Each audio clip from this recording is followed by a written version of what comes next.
Hi, my name is Glenn Calderon, and I'm a certified residential appraiser in Western Maryland. I've been licensed since 2019 and certified since 2020. First, I'd like to thank the 1,700 or so YouTubers who watched my first video and only video uh, back from January 2025, and as well as the hundreds of others that downloaded this presentation from our website. I really appreciate the support. I never expected it, and I'm not a trainer or a statistician or anything like that, but just wanted to share with some of my peers, clients, and interested appraisers how we do market conditions and time adjustments very quickly, 10 minutes or less, and hopefully they'll help them in the new 3-6 format to be able to do the same. So let's go and let's get right into it. Thank you. The tools, what we use every day. We use the URAR software by SREP Appraiser Pro. It is subscription based. We do use it for both 3.6 and 2.6. You'd have to contact them directly or go to their website for costs, as it does vary.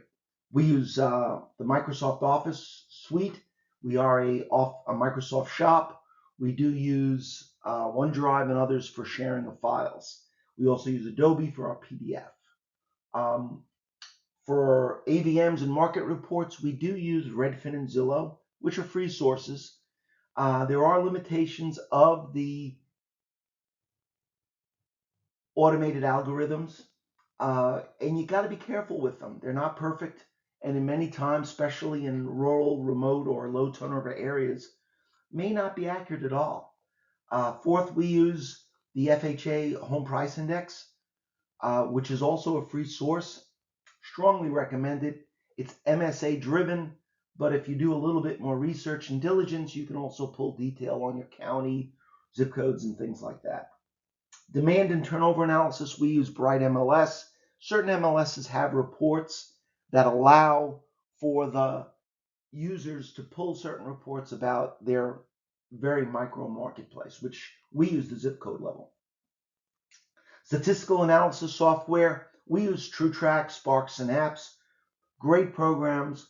We'll get into it when we talk about the market report a little bit later and how it imports in and how it saves you an enormous amount of time. It's reliable data, one that we like and use and have used for a while. Lastly, we do a macro analysis of our marketplace. Every 2 months, we do a one-page overview of our counties that we service and a summation of the marketplace.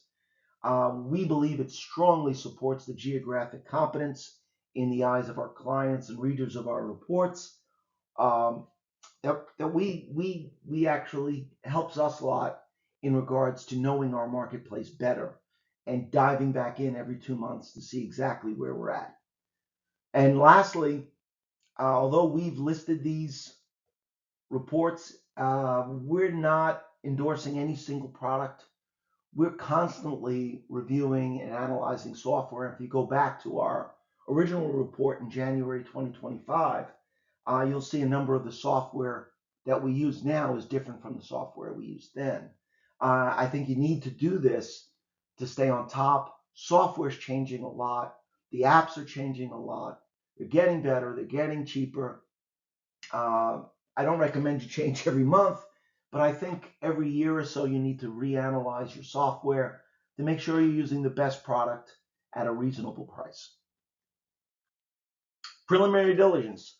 We just talked briefly about the AVMs. We use a collaborative model where staff pulls a lot of this data. It's not a terribly complicated process. It's basic research and diligence. They pull for us the AVM, the FHA, HPI, and demand and turnover stats from the MLS. I'm going to save. It's very important that this data be saved in your diligence folder. We're going to talk a bit about supporting and reporting your conclusions.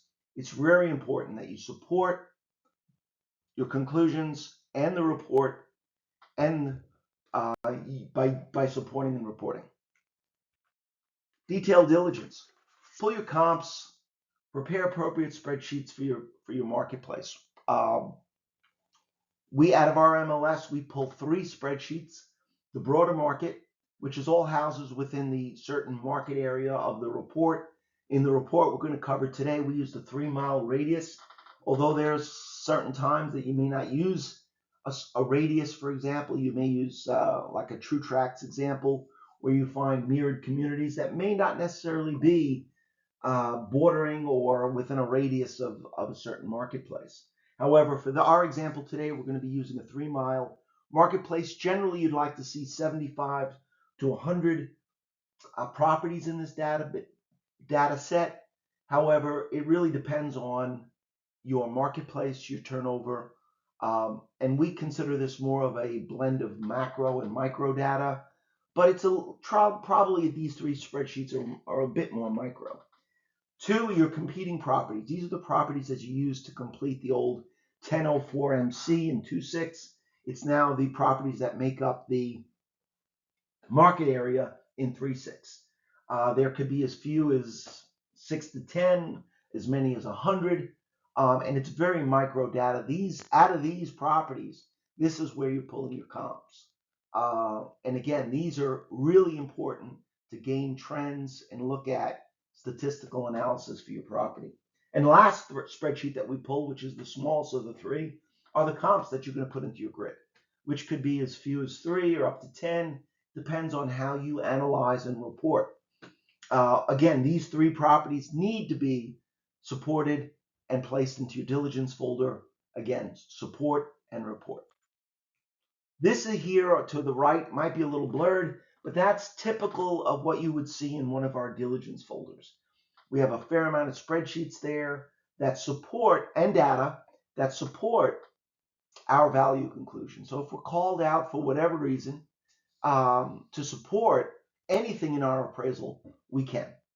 And again, make sure your dilly folder has the data you need to support your conclusions. AVMs, quickly, we talked a little bit about Zillow and Redfin. Free sources, don't rely incredibly on them.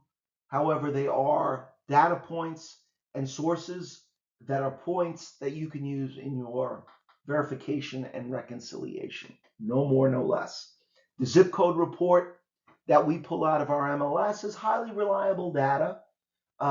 We use it at the zip code level. As you can see in this zip code, which is 21784, demand is a little bit stronger than the overall marketplace, as evidenced in here. You could see in here, as well as in the data here. In regards to turnover, you could see that there's about 40 to 50 properties a month selling in this market, in the zip code. Good, strong turnover. 500 or so sales a year is more than enough to have a supported value conclusion.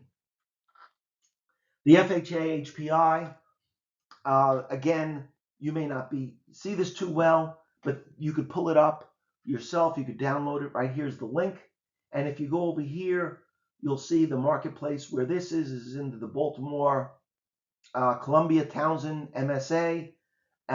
It pulls up right over here. You could pull up perhaps the MSA that the property is in, or a bordering MSA. It gives a decent representation of the marketplace. Again, another data point, reliable, that you can use in your reconciliation. Our graphs, these 2 that we put into our new 3.6 report, just basically graphically represent how the competing properties and the broader properties map out in a basic linear format. Where's the price trends and so forth. This again, part of the requirements of the 3.6 format. Again, we'll be going over exactly how we generate these, the source, and how we do it in just a couple of slides. We prepare every other month a kind of a macro update on our marketplace. And in our marketplace, we happen to border both the Washington, D.C. MSA as well as the Baltimore MSA. So we kind of feed off both. We also give very detailed analysis by county. And then we also look at it in relation to the state of Maryland. Then we kind of summarize it, put it all together, and what we view as what's going on in the marketplace right now on both a macro and micro level. I provided a link to our site where we keep this and update them. We have every single report we've done on this site since 2020. How does one define a stable, increasing, or declining market? A lot of that depends on your market and you. Just like as you determine your statement of work, determining what warrants a stable, increasing, or declining market is somewhat dependent upon you and how you view it. However, we view it, and many in the marketplace view it, as a stable market is -3% to +3%. Now that might change. It might be 1% or 2% or maybe 5% in your marketplace. I don't know. But for our marketplace, this is how we define it. This is how we look at it. And increasing is 3% or more, and declining is -3% or less. Again, this is an individual decision that should be left entirely up to you as the appraiser. All right, so let's summarize and reconcile our data. All right, let's get into it. The competing trend change, which we saw from the graphic before, showed that the competing properties, the 27 or so comps, were down 7.6%. The broader trend market, which was 134 sales, was up 0.1%, or relatively flat. The zip code data from our MLS, from the Bright MLS, showed a above average demand with a high turnover of 40 plus sales per month. The macro summary that we prepare showed the county where the subject was in was down 2%. The HPI MSA was up 1.7%. The state was up 3.2%. And the 5 proximate counties around the subject ranged from down 2% to up 7%. From this data, you need to reconcile whether you believe this property to be stable, increasing, or decreasing. We did a reconciliation of this property, of the data that we had, and we decided it was and reconciled the data to conclude a stable market. I'm not going to read it to you. You can certainly read it on your own, but this kind of is a summation that's supported. Again, support and report. This here is directly out of the new 3.6. We cut and pasted this right out of a real 3.6 report. First, I'd like to thank Spark, because without them, we wouldn't be able to prepare this data. They crunch our numbers that we provide, we decide, and they prepare from that, statistically, prepare this download that goes into our SREP and Appraiser Pro software, and this is what comes out. There's a great video on YouTube. Brandon reviews this for you at Spark and shows you how to prepare this. What we typed and what we prepared were the market area boundaries, which is our decision. And again, as I mentioned before, the 3-mile radius. But the rest of this data comes out of the software. Your graph is a price trend, and then you identify who your sources are: Spark, FHFA, and third-party data, TPD. This is very similar to the prior page, where we just kind of summarize and conclude. Housing trends, marketing time is also done by the software. Lastly, the market commentary. This is also provided by Spark, based on the data that we found, we brought in, and then the stats software kind of compiles it and reports it.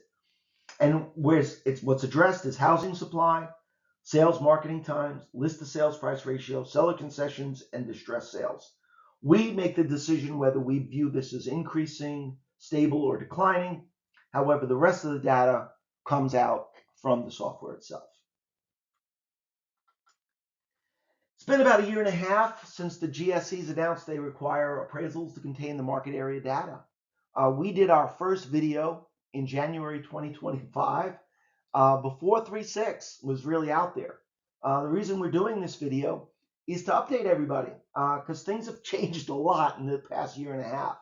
However, if you look at the other video and this video, not a lot has changed. Some of our software has changed, but the overall context of this hasn't changed much, and it hasn't really changed since 2020 when we started doing this. We are not statistical or analytics experts. I am not. Although recently I took a George Dell class, which was great, and it just made me realize that how little I know about stats and analytics. However, I do recognize my role as the local appraiser to comment on our marketplace and let the readers of our reports and users of our reports know what's going on in regards to the statistics and trends. I'm not a big fan or user of AI at this point. I do use it for some QC and some scanning, but I'm not really using it to develop. There's a whole thing in regards to AO41. I think you got to be very wary in using AI in the development of an appraisal. I think you got to be really careful today.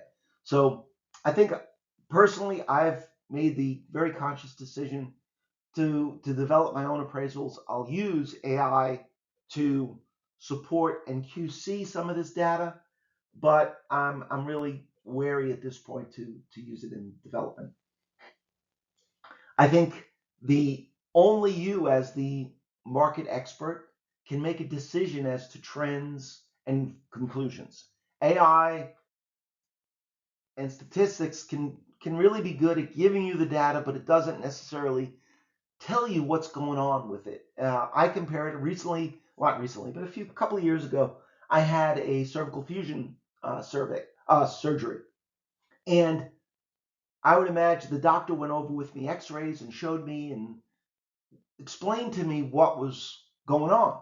I would imagine and picture that if the doctor came in the office or in the exam room, dropped the X-rays on the table and left, said, "I'll see you Monday, be here at 8 a.m. and left. I'd be lost. I wouldn't know what to do. I need that person to tell me what's going on. Show me. The data with no conclusions, no explanations is kind of worthless to me. You want to run out in the hallway and say, "Hey, get back here. Tell me what's going on here." And I can understand the frustration of a lot of clients, readers, reviewers, as to sometimes they're left in the lurch.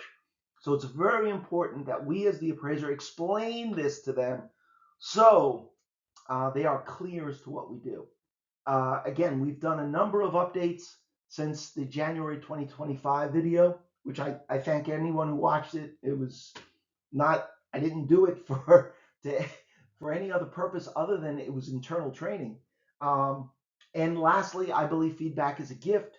Feel free to contact me anytime with any questions that you may have and what's going on. I realize this video is a little bit longer than the 10 minutes it takes to do this work, but sometimes the explanation takes a little bit more than what is going on. So thank you again. I wish you the best.